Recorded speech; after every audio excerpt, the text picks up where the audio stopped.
it must be understood that this amazing man, David Bohm, had a feeling about all this. You remember the first discussion they had. What connected them was the word totality. That aspect of totality David saw in the universe. So did Krishnamurti from his own perspective. And it should be, we might as well introduce this notion today. The fact is that Krishnamurti himself questioned how he came to be, and the beauty of the relationship of these two gentlemen, if I may just digress for a moment because this is important. When he met David Bohm, he realized that David could perhaps explain, and I hate to use that word, but they could find a way to understand what this person, Krishnamurti, what made him different than the rest of us. And it was, in fact, the manner in which he perceived what is, that there was no self, there was no me. He was born without it. When the two met, that aspect of totality is what drove all of those dialogues.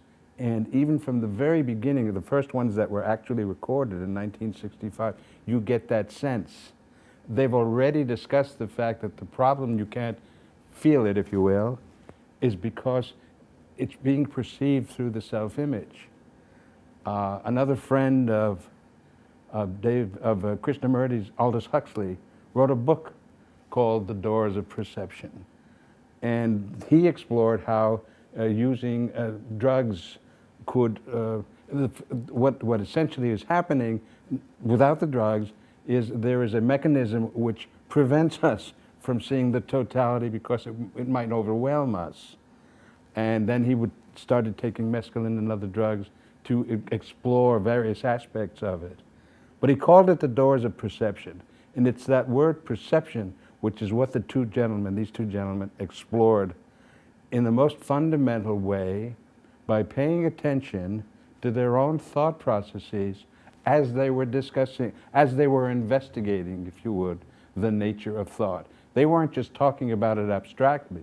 They were watching their own, what is it that prevents us from seeing that totality? So they were observing their own thoughts. It was a very intense process. Absolutely, and when one reads the books, they don't. You can't really sense that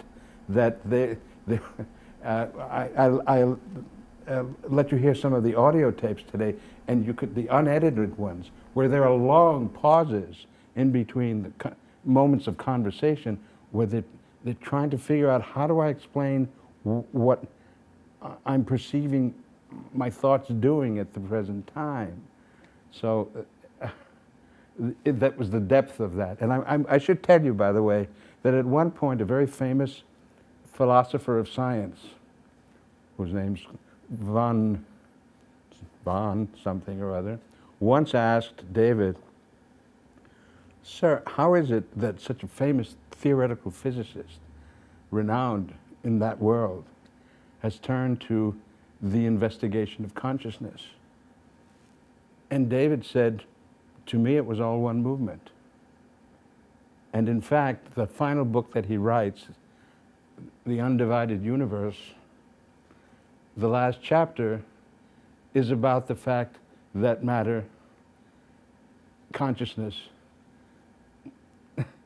they're all aspects of the same totality, or in fact, real aspects of a totality where there is no thingness. There is no chair, there's no table, there's no, there are no things at the quantum level. There is only energy. And in fact, another lovely little thought that David has regarding energy, what separates us at the present time seems to be empty space. But the fact is that what's here is not empty, but a plenum, something that contains something else, if you will. And what's here between us is energy. So David articulated this by saying, when they talk about the Big Bang, when everything happened, he said it wasn't really a big bang. It should really be called a little bang, because look at the immensity of the energy that surrounds all of us and the entire universe. Exactly, yes. Now, I totally Oh, forgive agree. me. So I should tell you. So when you ask about the time element, the book Causality and Chance in Modern Physics, which begins to explore what we're talking about, was written before he met Krishnamurti. The next book, then came the physics book. I'm trying to remember the years, right, in the 60s. But then came the book that became quite famous, Wholeness in the Implicate Order, where he introduces the whole notion of the implicate order. And one can actually trace when that was being investigated, if you will, in human terms, in the Ending of Time series. The Wholeness and the Implicate Order book is actually a series of essays that his publisher said, well, why don't we put all of these essays together in a book? So the first essay was on fragmentation, but the implicate order was written actually in 1980, which is when the Ending of Time series took place. So there was a simultaneity, if you will, of Bohm finally articulating what this was, even though he had the notion prior to meeting Krishnamurti. And on one of the audio tapes I have, he quite vividly says Krishnamurti encouraged him to keep moving in this direction, that this was something very important for him to articulate as best he could. And out comes the implicate order. Yes. Now, so this relationship of these two gentlemen was very significant, both for Krishnamurti in exploring the thought, because as you know, he was born with a certain, with maybe a different structure in his mind. I don't know. The ability to yes. perceive things differently. Yes. But David Bohm is helping him to investigate the nature of thought.